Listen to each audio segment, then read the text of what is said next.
fuck with even numbers, so I count up by the twos. Damn, you gon' count it by the twos. Roll with certified niggas, first you gotta get approved. Fuck you, dog.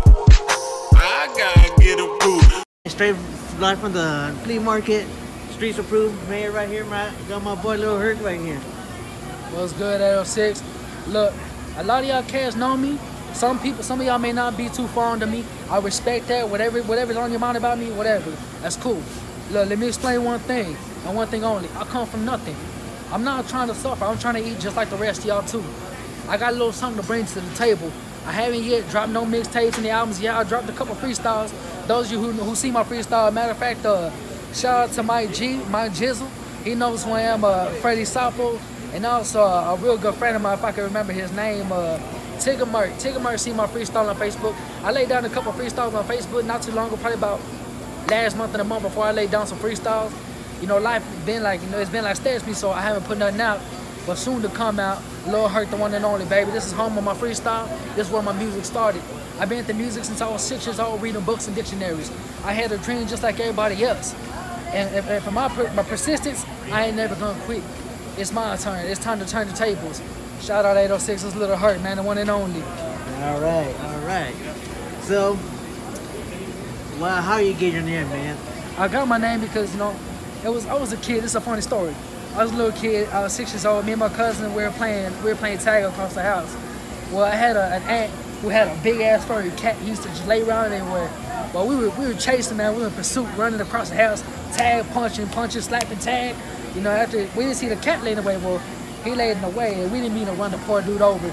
Well, I stepped on the cat. Didn't mean to. My favorite cartoon was a Hercules cartoon. A lot of y'all might remember that. Not sure if some of y'all recall it, but if you OG, you old school, you 90s, some of y'all gonna know that movie Hercules, that cartoon movie. Everybody remembers that. Well, I actually stepped on the cat's tail. Well, he clawed me from my knee to my big toe. Well, I screamed so loud and I screamed in agony. It hurt so bad it stung like I felt like a bad slice, like a needle. While I grabbed him by his tail, I picked his ass up and started swinging him over my head, and I threw him straight at the wall. Well, that poor cat's head went through the wall, and my ass started calling me Hercules because, you know, I tossed him through the wall. You know, I sorry to that cat RP, I killed him. I threw his head straight through the wall. But when I picked him up, I remembered off that cartoon how he does the monsters, the villains, spin above their head and whoop, let them go. And they go flying into a distance. So that's exactly what I did to that cat. I was 6 years old, man, adorable little kid, chunky little Theodore, looking little Mexican. You know, so I hated that cat for all the years of my life when he scratched me. So that's how I earned my name Hercules. And also, to keep the persistence to my name, everything I've been through, the struggles, the hardships of life, the down times, you know, of having nothing, watching mama struggle, going home to home, being homeless, having nothing, being top to bottom, you know, I kept it strong. And no matter what, I show my mama, I'm about that hustle. I did it because I cared about my mama dearly. I didn't do it because I wanted to do it. I did it because I had no choice and I knew it had to be done. Someone had to do something. But through the hard times, I realized there's nothing that could keep me down. There was nothing that could stop me. So with that perseverance on the side, you know, I knew one thing in life, there was no excuses. There was no limits. They told me the sky ain't even the limit. So you go as far as you want. Well, I'm a shooting star. Now I'm looking to make it any way I can. So when it comes to the name Lil Herc, you know, it's something special because I done been through it all and been back. See, that's how I got the name Lil Herc. All right. Where you from? I'm from Roswell, New Mexico. I've been living here most of my life. Sure. Can you illustrate what's the life living in New Mexico for? The life living in New Mexico, man. Roswell, New Mexico, they call it CTR for a reason. Crazy town, Roswell. If anyone's ever been there, you'll know why. If you're from there, you'll know why. You know, it's a very violent little town, small populated, you know, but very gang related and crazy. You know, so it's bad there. You know, very drug related too. So I came here to get out of the way of all that. Man, how was like your first? How you started like your poetry rap in the flea market, man? Well, I very first started this cat named Joshua Jet Lyrical Billy. Shout out to him if you see this video. He started recording me. Matter of fact, it was over here by the cafe. If we were to walk, it's right here. The cafe's just right here down the way. You know, he was calling me. This when Big Timers came out. I'm pretty sure you know Big Timers, right? Stay Fly. And well, they had a booth here one time. They had that booth. They were selling their CDs. Well, I recorded a freestyle with them, and also with Joshua Jetton. You know, once the music started in, you know, I found this dude who went by Eli Muhammad. Dice, if you out there somewhere, man, it's your little homie Herc. I hope the video comes across you somehow. You'll remember me. I used to rap with you with the front. You used to challenge me to push me and see how far I could go. Now, I remember some of the freestyles you spit. Them weren't your freestyles, dog. Them were Eminem songs, but you just wanted to hear me rap to make me rap. Well, I respect that. I think for this because you know what? I always tell my mom since I was a kid, since I was 6 years old, I wanted to be a rapper. But here I am. You know, I may not be big, I may not be famous, but you know what? Goddamn it, I'm hungry and I'm about to eat. Man, can you know, you got your little love for poetry, man. Can you give us a little bit of detail of that? Let's see, a little detail of poetry, boy. You know, it really it comes from the pain, the depression, being lonely. And then when I toke up and smoke a blunt, you know, it all came out. You know, just the feelings came out because I felt like when I was high, I was invincible. So I spoke what was on my mind and my music started coming in sync. So when it came to the freestyles, you know, I rap streets, I rap grinding, I rap hustle, money. I don't rap that cars, girls, and all that. No, I rap real life, man. What? You know, you was talking about before the interview about your struggles in life. How about your struggles make you the person you are today? Well, why does it make me the person I am? Let me explain that. Through every struggle, I realized there was no quit. There was no excuses. There was no ands and buts about it. It's either get it done or someone else gonna get it done. If you don't put on the table, what kind of man are you? You know, so I tell my mom, okay, you know what? You're right. And that makes a lot of sense, you know, why it made me who I am today. Because I realized in that struggle, you ain't gonna get nowhere. If you don't do nothing, where you gonna get? What you gonna gain off that? See, I kind of figured if I don't do nothing now, nothing's ever gonna happen. So it made me who I am today because I realized there ain't nothing that I can't make it through. There ain't nothing that no human can live past. We can get through anything. Just like they say in the Bible, you know what? Through our Father, man, nothing's impossible. Everything's possible through our Father. Well, how do you feel about the city's lack of unity around here? I don't really see any kind of unity out here. I mean, it's a lot of selfishness. There's a lot of, you know, there's love here too, but you know, it depends on who you are and where you go as a person, who you talk to. Just really, it depends on how you associate with people. See, I've been kind of a non-associated person. I don't really talk to too many people. I'm much more of a loner because, you know, it's just, I'm like a diamond in the rough that ain't been found. And I want someone to work to find that diamond. All right. Do you think it could be some unity around the city? Come again? You think there could be some kind of unity around the city? There could be unity, of course, yes, exactly. There can be a lot of unity. It just depends on where people are mentally about who you are as a person. You know, how you hold your own stability. So, what's your message about the haters around here, man? Message about the haters, man. I ain't worried about no haters. Y'all haters, man, y'all are nothing to me. But you know what? I love my haters because y'all make me who I am. Y'all make me want to go harder. There ain't no stopping my hustle. When I come from the bottom, I mean it. I come from the bottom. And I want to eat just as much as y'all want to. Haters, if y'all like me or not, oh well, that's life. That's y'all's opinion. That's y'all's own mental fact. You know, whatever it is, you know, that's in the dust. I'm not worried about that. I'm worried about showing people what I can bring to the table. Man, what's your great influence in your rap career? My greatest influence, like what influences me? Yeah, your influence. What people influence you to do your music? I got two favorite rappers I've always wanted to meet my whole entire life. That's Ritz and Twista. Twista he's my idol. I see that man as a god. Because when I heard his music, I wanted to rap fast like him. So I started spitting things, doing it like he did. And I went to Cap Rock. A lot of people know me as Taz or Twista Jr. So most people call me Taz the Twist or Twista Jr. Some people knew me as Twista Jr. just Taz, you know, in general.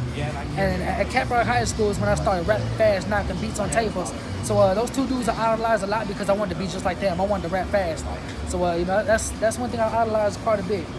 So, what's your current intake of the current hip hop rap game right now? What you mean? Well, the industry wise. It could be industry wise or locally. Like locally, really, I mean, I don't know what to really think of it locally. I mean, it's a good scene. I like it. I enjoy it. But it's kind of hard to make it because, you know, everybody wants money these days. Everybody wants to get rich off of, you know, just one little recording. You know, $70 to $100 an hour. So, you know, it's kind of hard to see it there. How about industry-wise? Industry-wise, man, rapping it's a competition. It's a world full of competition. It's either you make it or you don't. And the majority of them don't make it. But in time, they do. It takes time to find that spot. So, yeah, what's your music separates from other rappers? Well, my music, you know, my music separates from other rappers because it's different. I talk differently than most rappers do. You know, everybody wants to glorify things. I'm not rapping to glorify a damn thing. I'm rapping to tell them, look, you know, it's where I come from. This is what made me who I am to this day. You know, I look at rap as, you know, it's a competition everywhere you go. You know, everyone is either better than the other or worse than the other. But when you bring something to the table, it's what counts the most. Yeah. That's what's up. Do you fuck with mumble rap? Nah, I can't fuck with that mumble rap. I can't do all that amigos and all that. Nah, I don't feel none of that.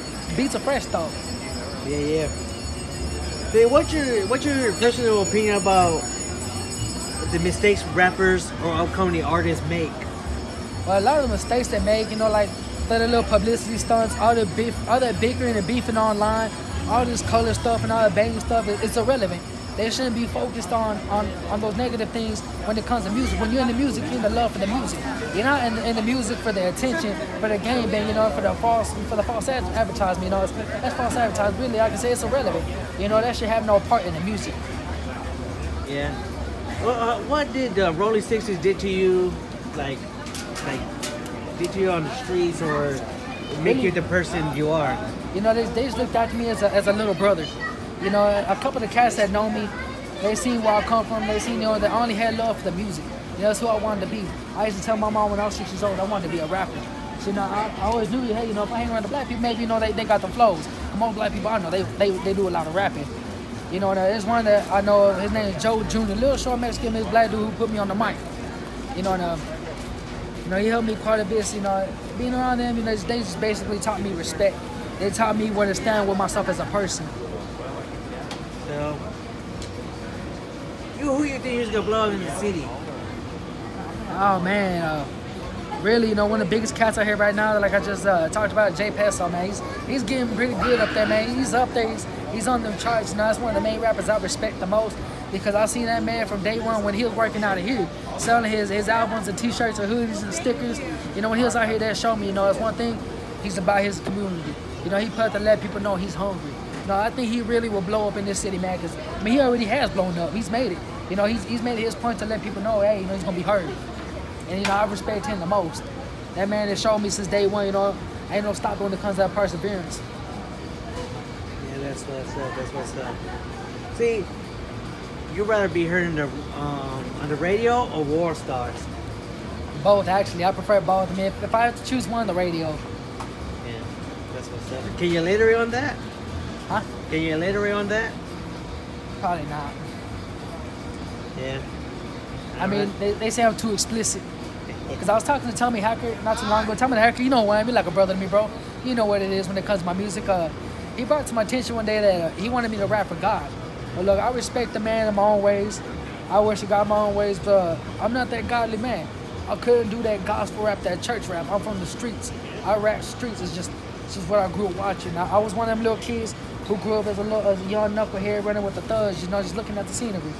So, you know, I kind of got into that, you know, music made it as it was. Yeah. You got any music or something, or what's your move?